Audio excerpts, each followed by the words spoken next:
சாயல்குடி தெற்கு ஒன்றிய கழக செயலாளர் அண்ணன் மணிகரன் அவர்கள் தற்போது உரையாற்றுவார்.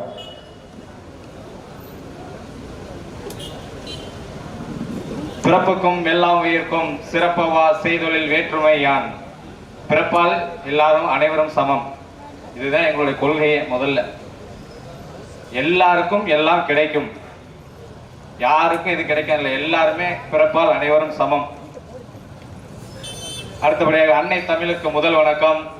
ஆருயிர் அண்ணன் எங்க தளபதி, பாச தளபதி அண்ணன் விஜய் அவர்களுக்கு என் உயிர் வணக்கம். மேலும்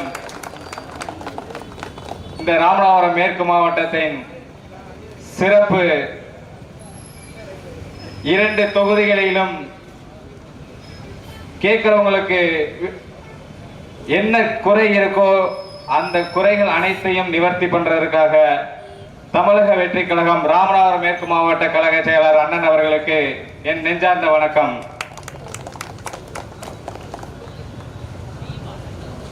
இப்பெல்லாம்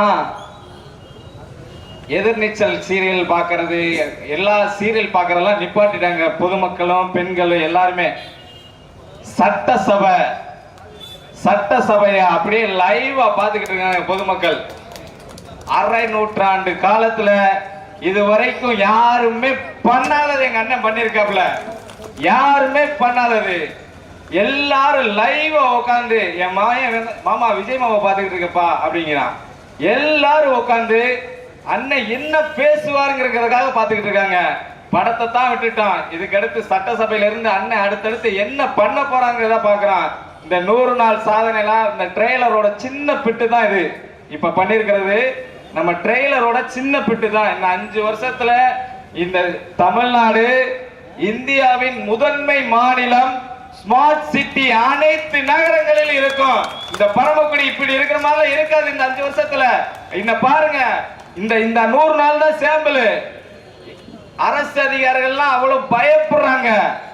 ஜிபேல பணம் பண்றது, பரிவர்த்தனை எதுவுமே இதுல கிடையாது. ஊழல் இல்லாத ஆட்சி கொடுத்துக்கிட்டு இருக்காரு எங்க அண்ணன்.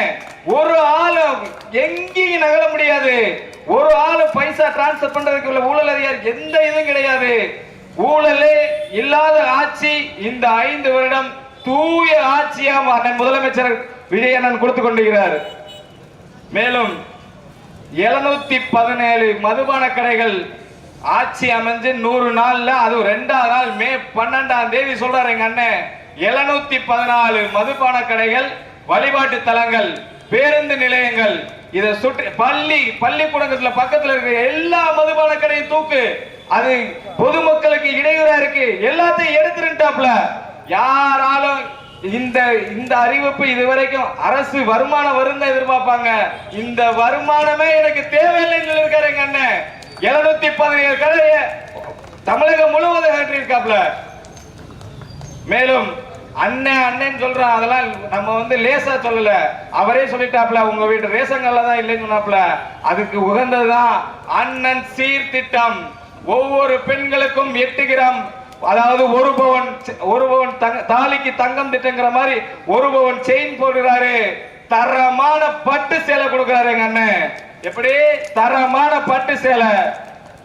மேலும் அண்ணங்கிற மாதிரி அதே மாதிரி அண்ணனோட பிள்ளைங்க, அதாவது பெண்களுக்கு அண்ணன்னா அவரோட பிள்ளைகளுக்கு மாதிரி தாய்மாமன் தங்கம் தோதர திட்டம் இதுவரை இந்தியாவின் வரலாற்றிலே இது போல் எந்த ஒரு முதலமைச்சரும் அறிவிச்சிருக்க மாட்டாரு. சொன்னதை செய்வாரு, சொல்லாதையும் செய்வாரு. வரும் செப்டம்பர் 15ஆம் தேதி அண்ணா பிறந்த நாளில் அன்று பிறக்கும் குழந்தைகள் அனைத்து அரசு மருத்துவமனையில் பிறக்கும் அனைத்து குழந்தைகளுக்கும் தாய்மாமன் தங்க மோதிரம் திட்டம். கான்ட்ராக்ட் எல்லாம் முடிஞ்சிருச்சு. எல்லாம் டெண்டர்கள் எடுத்துட்டாங்க. பாருங்க, அனைத்து வீடுகளுக்கும் பிறக்கிற குழந்தை, அரசு குழந்தைகளுக்கு, அரசு மருத்துவமனைகள் பிறக்கிற குழந்தைகளுக்கு கட்டாயமாக தாய்மாமன் தங்க மோதிரம் திட்டம் கொடுக்கப்படும். வெற்றி மகளிர் ஆடு திட்டம். இதுவரைக்கும் 5 ஆடு யாரெல்லாம் கொடுக்கவே இல்லைங்க மக்களே. 5 ஆடு இதுவரைக்கும் எந்த ஒரு அமைச்சரும், எந்த ஒரு முதலமைச்சர் இதுவரைக்கும் கொடுக்கல. அண்ணன் ஒரு ஆள் தான் கொடுக்கிறாப்ல. அதே போல 3.56 லட்சம் தான் வீடு, முதலமைச்சர் வீடுங்கிறது கொடுத்துக்கிட்டு இருந்தாங்க எங்க அண்ணன். அதெல்லாம் தரம் இல்லாதது. 5 லட்சமாச்சும் கொடுத்தா தான் அவங்க வீட்டு சுமையை குறைக்க முடியும். 5 லட்சம் வெற்றி திட்டம் அண்ணன் கொடுக்கிறாரு. பெரியவங்களுக்கு, மூத்த குடிமகளுக்கு நடமாடும் முதியோர் சிகிச்சை மையம். இங்க இருந்து நடந்து போனாலும் ஆட்டோல இருந்து போகணும்.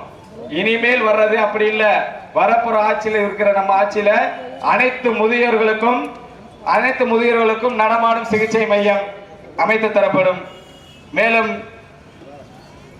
நிறைய இருக்கு, அடுத்தடுத்து பேசணும். ஒரு கொண்டல் வச்சிருக்கேன், இதெல்லாம் அடுத்தடுத்து பேசணும். ஆனா எல்லாருக்கும் வாய்ப்பு கொடுக்கணுங்கிறதுக்காக நலன் கருதி எனக்கு வாய்ப்பு அளித்த எனது ராமநாதபுரம் மேற்கு மாவட்ட கழக செயலாளர் மதன் அவர்களுக்கும், ராமநாதபுரம் மேற்கு மாவட்ட பொருளாளர் கிஷோர் குமார் அவர்களுக்கும் என் மனமார்ந்த நன்றி தெரிவித்துக் கொண்டு விடைபெறுகின்றேன். நன்றி.